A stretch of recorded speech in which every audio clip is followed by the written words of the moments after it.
사실 우리나라 같은 경우도 이제 좀 많은 저PBR 기업들이 있죠. 저PBR 기업이라고 하면 앞에서 말씀드렸지만 그동안은 사업을 굉장히 잘했는데 오히려 수급적인 부분 때문에 올라가지 못한 기업들이 되게 많고, 사실은 뭐 PBR이 무조건 낮다라고 우리가 무조건 매수하는 건 좀 무리가 있는 것 같아요. 되게 많습니다. 사실은 뭐 어떤 업종에 뭐 국한되어 있다 뭐 이렇게 표현하기도 어려울 정도로 저PBR 기업들이 되게 많은 상황이기 때문에,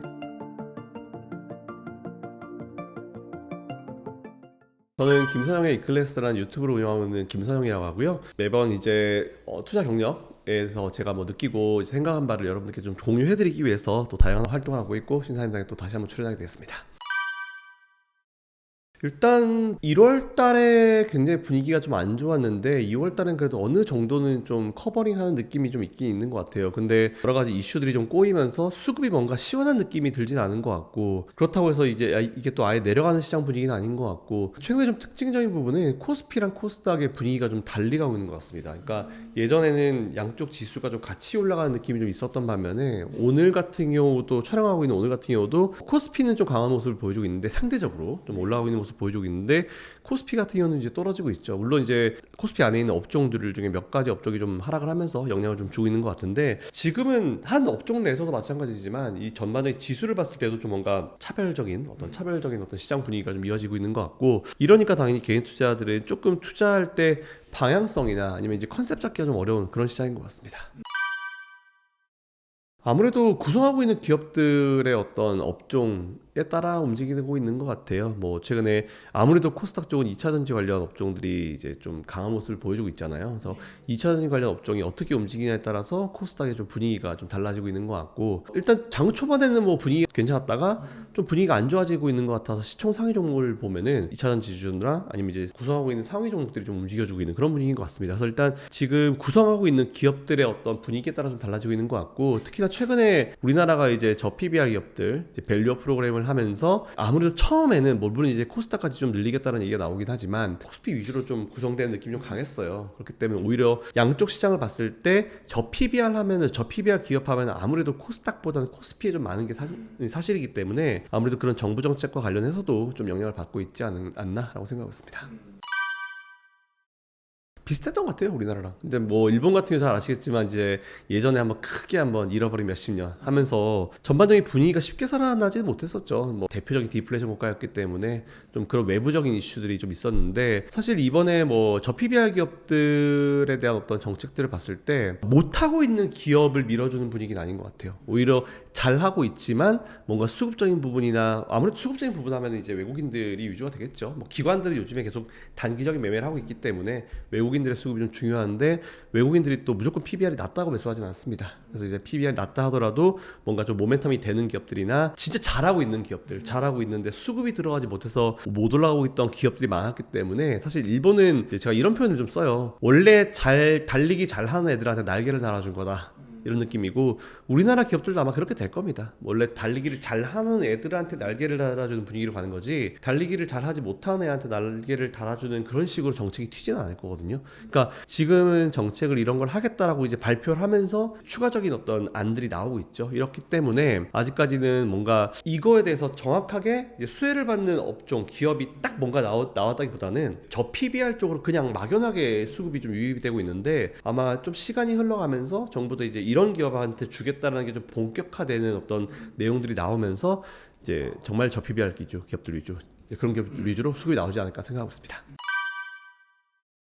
그렇죠. 많이 들어갔죠. 이거 외국인들이 그동안 우리나라에 투자를 하려고 봤을 때 저 PBR도 마찬가지지만, 우리나라는 최근에 사실 뭐 PBR 정책도 마찬가지지만 기업들이 주주친화 정책을 되게 발표를 많이 하고 있어요. 그게 외국인들한테 좀 어필이 된 것 같습니다. 뭐 주주친화 정책이라고 하면은 자사주 매입 소각 뭐 이런 것도 있긴 하지만 배당률을 그래도 좀 늘리고 있는 기업들이 많아요. 근데 사실 늘려도 뭐 미국이나 다른 국가들에 비하면 아직 배당 성향 자체가 낮기는 사실이거든요. 낮거든요. 근데 오히려 배당 성향 자체를 예전부터 좀 많이 개선을 시키면서 외국인들한테 이게 좀 어필이 되지 않았나라고 생각하고 있고, 우리나라 우리나라는 뭐 다양한 뭐 이유 때문에 외국인들이 들어오지 못한다는 얘기가 되게 많았잖아요. 근데 제가 그럴 때마다 전 뭐라고 그랬냐면은 우리나라는 배당 성향만 좀 올려도 외국인들이 많이 들어올 거다 이런 얘기를 많이 했는데 최근에 배당 성향이 좀 좋아지면서 그리고 주주 친화 정책을 하면서 거기다가 이제 PBR 저 PBR 기업들한테 좀 뭔가 투자를 하겠다 이런 정부의 어떤 정책들이 나오면서 같이 이게 연결되는 어떤 흐름이 아닌가라고 판단되고 있고 이게 뭐 단순히 이제 4월 총선을 위한 정책이 아니고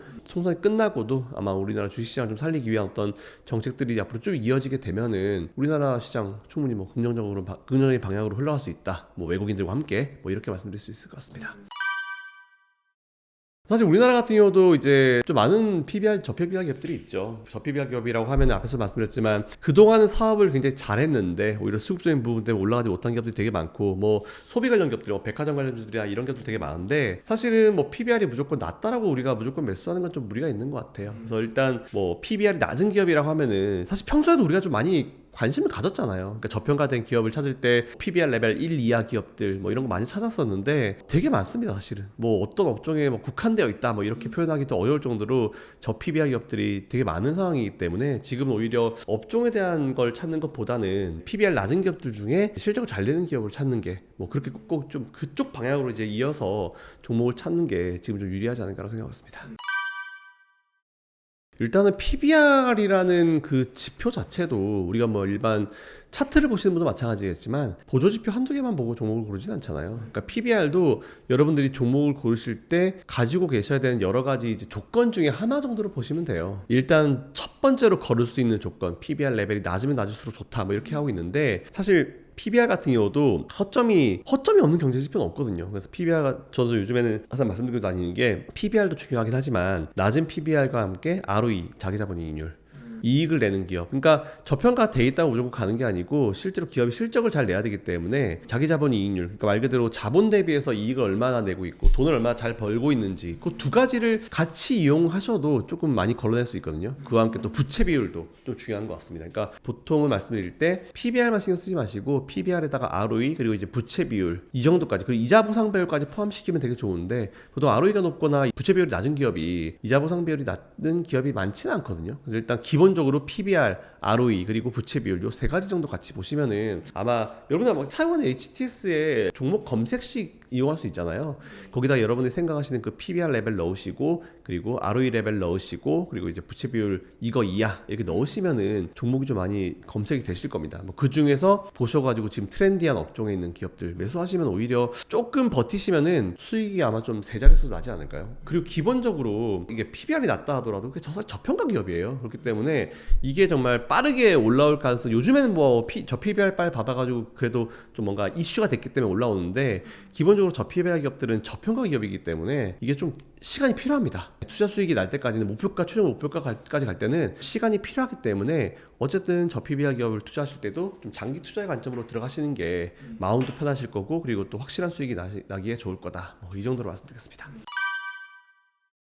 그러니까 이게 PBR이라고 하는 게 일단 지금 우리가 또 저평가, 저 PBR 여기에 집중이 되면 돼 있는 부분이잖아요. 근데 이 부분도 좀 우리가 좀 가야 될 길인 것 같긴 해요. 그러니까 어떤 느낌이냐면은 사실은 제가 예전에도 이제 한 3년 전에도 엔비디아 같은 경우도 처음 말씀드릴 때 지금 미국 증시를 봤을 때도 PBR이 높아요. 그러니까 엔비디아를 처음 제가 말씀드릴 때도 거의 한 3-40배 PBR 기준으로 퍼가 아닙니다. PBR 기준으로 3-40배일 때 말씀을 드린 적이 있었는데 그때 사실 너무 높다. 이렇게 PBR 너무 높아서 이건 고평가다라고 이제 생각을 하셨는데 PBR이 사실 높다라는 거는 기업이 그러니까 이거는 ROE랑 같이 생각하셔야 돼요. 그러니까 기업이 계속 성장을 하고 실적을 잘 내는 기업 같은 경우는 PBR 레벨이 올라가는 게 오히려 그 회사에 대한 어떤 밸류를 더 주는 거거든요. 그래서 오히려 지금 PBR 레벨이 좀 높은 미국 기업들 뭐 대형 IT주도 이런 기업들은 밸류가 그만큼 좀 높게 책정됐기 때문에 오히려 그렇게 높게 책정되게 되면은 성장주 쪽에 되게 좀 좋은 효과를 주게 돼요. 은행 같은 데서 자본 조달 비용 자체도 좀 되게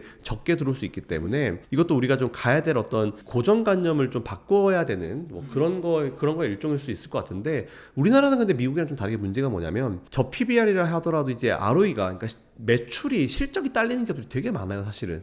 그러니까 이게 결국은 미국처럼 가야 되고 선진국처럼 가야 되는 그런 분위기긴 하지만 이제 PBR이 낮고 ROE가 높은 기업들일수록 지금은 좀 치고 올라갈 수 있죠. 근데 그 기업도 주가가 올라가다 보면은 어느새 PBR이 뭐 1을 넘고 2를 넘고 3을 넘는 시점이 올 거예요. 근데 그때 여러분들이 PBR이 너무 높아졌으니까 매도해야지 이것보다는 지금 그 기업이 그런 상황인데도 ROE나 실적을 굉장히 잘 찍어내고 있다라고 하면은 오히려 PBR을 높이는 게 미래 가치를 좀 들어온 거기 때문에 너무 PBR이 높다 해서 우리가 이 고평가 기업이야 매도해야 돼 크게 생각하실 필요 없을 것 같아요. 뭐 일례로 저는 우리나라 뭐 배터리 관련주들 2차전지 관련 기업들이 PBR 레벨이 높잖아요. 퍼도 좀 높잖아요. 일반적 평균을 봤을 때. 그래서 오히려 저는 그런 걸 봤을 때 뭐 누군가는 미래 가치를 너무 땡겨와가지고 이렇게 문제가 된다. 너무 고평가다라고 할 수 있겠지만 그만큼 그 기업이나 그 업종에게 바라는 어떤 기대치가 높다라는 걸 의미하기도 하거든요. 그러니까 그럴 때일수록 단순히 PBR이나 뭐 퍼가 너무 높아가지고 그 기업은 안 돼, 그 업종은 안 돼 이렇게 생각하는 것보다는 오히려 그 기업의 실적을 봐야 되죠. 물론 순이익은 떨어질 수 있어요. 제가 항상 말씀드리지만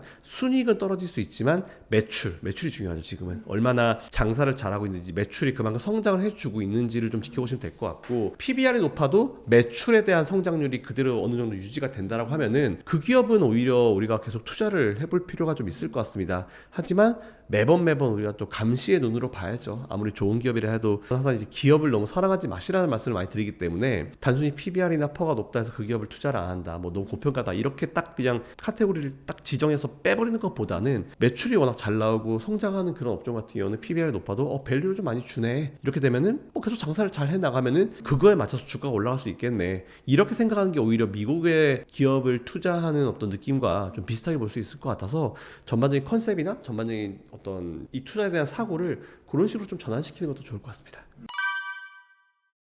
되게 웃기죠. 그러니까 이게 사실 저는 원래 작년 연말에는 2024년도 금리 인하 안 할 수도 있겠는데 굳이 할 필요가 있나? 그 정도로 경제 지표가 워낙 좋았기 때문에. 근데 그때 나왔던 게 1월 인하설. 지금 기억하실지 모르겠지만 1월 인하설도 있었어요. 1월 인하설. 그리고 그게 3월 인하설로 바뀌었죠. 그 3월 안 가니까 이제 5월로 바꿨어요. 5월로 안 가니까 이제 6, 7월로 바꿉니다. 계속 뒤로 밀어요. 이렇게 중간에 이제 뜨는 달은 FOMC 없는 달 계속 뒤로 미루거든요. 그렇게 하다 보면 한 번은 맞겠죠. 걔네들 입장에서 한 번은 맞을 텐데 그게 참 의미가 없다라고 저는 생각을 하고 있는 이유가 사실 좀 그런 이유입니다. 저는 일단 기본적으로 봤을 때 여전히 9월 달에 9월 18일 FOMC에서 처음으로 이제 올해 금리 인하를 할 거다라고 좀 보고 있고요. 여전히 그렇게 생각하고 있고 일단은 뭐 전반적인 다른 그림을 바꾸지는 않아요. 근데 지금 현재 경제 지표, 미국의 경제 지표가 워낙 좋은 상황이고 그리고 노동 관련 지표도 워낙 좋은 상황이에요. 물론 지역에서 일부에서 좀 뭔가 균열이 가고 있는 느낌이 있다. 당연히 균열이 지금쯤은 이제 가기 시작하는 시점이 맞긴 맞죠. 근데 이게 균열이 가기 시작한다고 당장 무너지는 그런 부분이 아니기 때문에 제가 봤을 때는 이렇게 지금 정도 이제 시점이 나오게 되면은 올 상반기보다는 올 하반기에 어쨌든 진행할 가능성이 크다고 봅니다. 그래서 지금 외부에서는 뭐 3월 달에 사실 올해 초만 해들어 사실 저는 올해 초에 1월 FOMC 12월 FOMC죠. 12월 FOMC 의사록을 보고 올해 하긴 하겠네라는 생각이 들어서 제가 그래서 1월 달부터는 아무래도 FOMC 의사록이 12월 의사록이 나오고 나서부터는 올해 하긴 할 것 같습니다. 근데 올해 상반기에 할 것 같지는 않고 9월에 할 것 같습니다. 라는 뷰를 계속 유지하고 있었죠. 지금 오늘자 기준으로도 그 뷰는 그대로입니다. 네, 9월 달에 할 것 같고요. 3월 달에 한다고 했던 친구들 다 3월 달에 사실 한다고 했잖아요. 근데 요즘에 3월 달에 한다고 사람 없어요. 그러니까 제가 어제 보니까 3월 달 금리 동결 가능성이 90%가 넘어갔더라고요. 그러니까 당연히 3월 달에 안 한다라고 하겠죠. 은근히 3월 달에 주장했던 사람들이 다 5월로 바꿨습니다. 근데 5월 달도 보니까 또 높아요. 그러니까 6, 7월 달로 바꾸죠. 6, 7월 달 잘 아시겠지만 미국이 휴가철이고 휴가철이 뭐 잘 안 해요. 중요한 거 잘 안 합니다. 그래서 제가 봤을 때는 또 6, 7월 달이면은 휴가철이고 휴가철은 또 많이 가기 때문에 소비가 또 올라가요. 하겠습니까? 좀 안 할 것 같아요. 그래서 저는 9월 달로 좀 보고 있고 그 바로 다음이 11월인데 11월은 대선이랑 바로 붙어 있어요. 그렇기 때문에 11월은 안 할 것 같고 그래서 저는 올해 한 번에서 두 번 정도 생각하고 있는데 한 번 하게 되면은 저는 9월 정도로 보고 있고 두 번 하게 되면은 9월과 12월 정도로 하지 않을까 25bp씩 두 번 이렇게 하지 않을까 생각하고 있고 아마 그 뷰는 그대로 이어질 것 같습니다. 그리고 증권사나 뭐 해외 증권사 이런 뷰는 계속 뒤로 밀어요. 1월 하다가 3월 하다가 5월 하다가 6, 7월 하다가 나중에 또 9월로 바꿀 거거든요. 그렇기 때문에 그냥 그런 의견이 있구나 정도로 참고하시면 될 것 같다는 말씀드리겠습니다.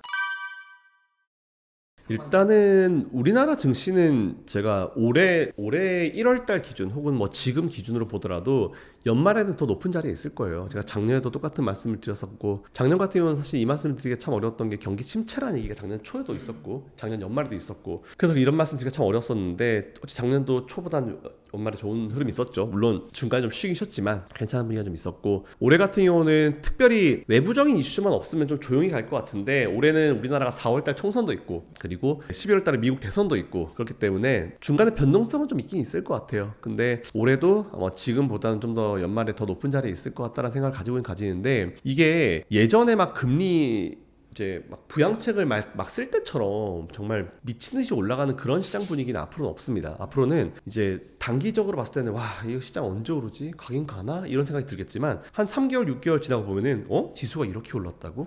이런 식으로. 그러니까 매일매일 변동성, 매주 변동성, 매달 변동성, 이 굉장히 큰 변동성 가운데 이게 짧게 보면 짧게 볼수록 정말 치일 거예요. 시장 분위기에 치이고 너무 힘든 그런 시장 분위기가 이어지는데, 시간 놓고 보면은 좀 어느 정도 올라있는 그런 분위기로 갈 거라 판단하고 있어서, 앞으로는 그런 차별화 장세에 좀 잘 버티려고 하면은 좀 투자의 사이트를 좀 그래도 길게 가지시는 게 좀 좋을 것 같다는 말씀드리고, 길게 가지셔야지 중간에 그런 자본들로 인해서 좀 여유롭거든요. 그래서 포트를 운영하실 때 너무 짧게 하시는 것도, 이제 뭐 전업 투자하시는 분들이나 뭐 짧게 투자하실 수 있는 시간이 있으신 분들은 그것도 괜찮은데, 저는 그것보다는 좀 올해만큼은 길게 좀 유지하는 포트도 일부 좀 가지고 가시고, 그리고 포트폴리오 좀 나누셨으면 좋겠어요. 뭐 종목별로, 투자 금액별로도 그렇겠지만 적게는 한 3가지의 업종 정도로 이렇게 나눠가지고 투자하시는 게 좋을 것 같고, 올해부터는 진짜 중요한 게 상대적 박탈감으로부터 좀 이기실 필요가 있어요. 이게 왜 그러냐면은, 저도 주식할 때 제일 최악이 상대적 박탈감이더라고요. 이게 어떤 거냐면, 한 업종에 몰빵을 해놓으면은